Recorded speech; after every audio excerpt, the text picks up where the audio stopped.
বিএলওদের একেবারে টার্গেট বেঁধে দেওয়া হয়েছে। একই সঙ্গে নির্বাচন কমিশনের নিত্য নতুন নির্দেশিকা এবং ডেডলাইন, শাসক বিরোধী পক্ষের হুমকি হুঁশিয়ারি চলছে। কার্যত হাঁসফাঁস অবস্থা বিএলওদের। 4 ডিসেম্বর এই প্রক্রিয়া শেষ হওয়ার কথা ছিল, আর এখন 25 নভেম্বরের মধ্যেই তাদের কাজ শেষ করতে বলা হচ্ছে, এমনই দাবি করছেন বিএলওরা। এসআইআর এ কাজ করতে গিয়ে বহু সমস্যার সম্মুখীন হতে হচ্ছে তাদের, অভিযোগ জানাচ্ছেন বিএলওরা। আজকে এই মুহূর্তে কোনো একদম টোটালটাই নিশ্চুপ, একটা ফর্মও স্ক্যান হচ্ছে না। কালকে তো উনি বললেন এসডিও স্যার যে পার ডে 100 টাকা করে করতে হবে। আমি 100 200 করতে রাজি আছি, কিন্তু আমরা যদি সার্ভার পারমিট না করে তা আমি কীভাবে করবো? এটা তো হাতে কলমে করার নয় যে হ্যাঁ খাতায় লিখে দিলাম, তা তো হবে না। তাহলে আমরা তো নিরুপায়, আমরা নিজেরাই কিন্তু পাজেল হয়ে যাচ্ছি। প্রতি মুহূর্তে তাদের সিদ্ধান্ত বদলে যাচ্ছেন। তারপর যে অ্যাপটা রয়েছে, অ্যাপটার কিন্তু ভার্সন তো পাল্টাচ্ছেই, এবং অ্যাপের যে অপশনগুলো থাকে এগুলো কিন্তু কখনো থাকছে কখনো থাকছে না। আমি সারাদিনে কটা ফর্ম ফিল আপ করলাম সেটা আমি জানতে পারছি না। আমি একটা ফিল আপ করলাম, সেটা আদৌ সাকসেসফুল হলো কি না আমি সেটা বুঝতে পারছি না। অনেক সময় ধরুন সাকসেস অপশনটা দেখালো না, আমি তো বুঝতে পারলাম না। রীতিমতো সরাসরি চাপে রয়েছেন বিএলওরা। একদিক থেকে হুঁশিয়ারি দেওয়া হচ্ছে, অন্যদিকে বিহারের উদাহরণ দেখিয়ে শাস্তির খাঁড়া, তার উপরে নির্বাচন কমিশনের ডেডলাইন। প্রত্যেক দিন নতুন নতুন নির্দেশ আসছে, রীতিমতো দিশেহারা হয়ে পড়েছেন বিএলওরা, তারা বিভ্রান্ত। ঘণ্টাখানেক সঙ্গে সমান অনুষ্ঠানে এসে বললেন ভোট কর্মী এবং বিএলও ঐক্য মঞ্চের সাধারণ সম্পাদক স্বপন মণ্ডল। দেখুন, আমরা প্রথম দিন থেকে বলছি বিএলওরা সাঁড়াশি চাপে। একদিকে রাজনৈতিক দলগুলোর হুমকি থেকে শুরু, তারপর চাপ। অন্যদিকে নির্বাচন কমিশনের চূড়ান্ত অব্যবস্থা, অস্বচ্ছতা এবং তুগলকি মনোভাব। আজকে এই যে বিএলওদের সমস্যাটা নিয়ে আলোচনার জন্য উঠেছে, এই জন্য এবিপি আনন্দকে ধন্যবাদ জানাই। আমরা সবাই জানি যে চাপ তো আছেই, এবং সেই চাপটা দু তরফ থেকেই আসছে।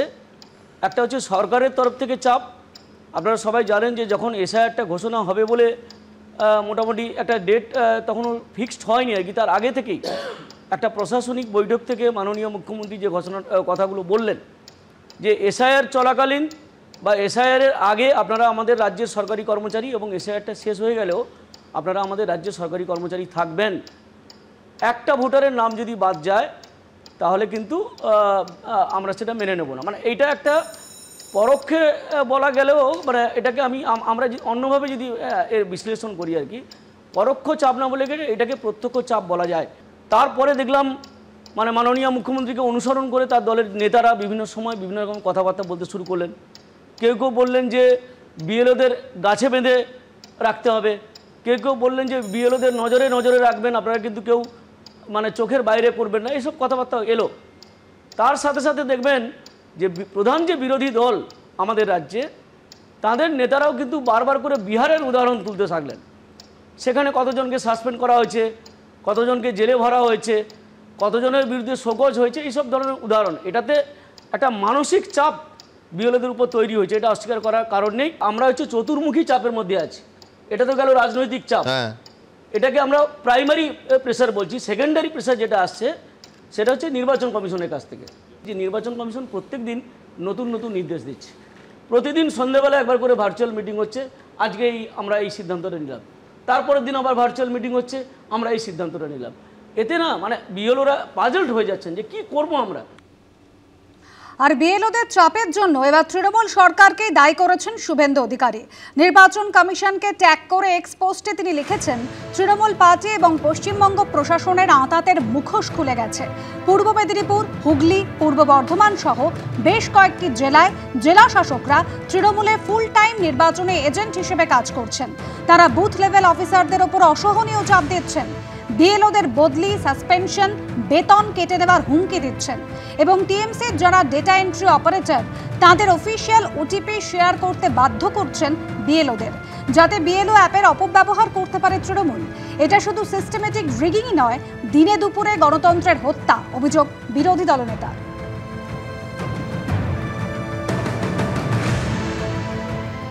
পাল্টা কি বলছেন কুণাল ঘোষ? বিএলওরা খুব সমস্যায় আছেন, অনেক বিএলওই সমস্যায় আছেন, কারণ তাদের উপর যে চাপটা পড়ছে, প্রথমত তাদের ফর্ম দেওয়া হয়নি, তার মধ্যে তাদের ওই বিজেপির হুমকি, অ্যারেস্ট করব, ওই করব, তাই করব। পুরুষ মহিলা নির্বিশেষে বিএলওদের ফোন নাম্বার আর নামটা ছাপিয়ে দিয়েছে ফর্মে।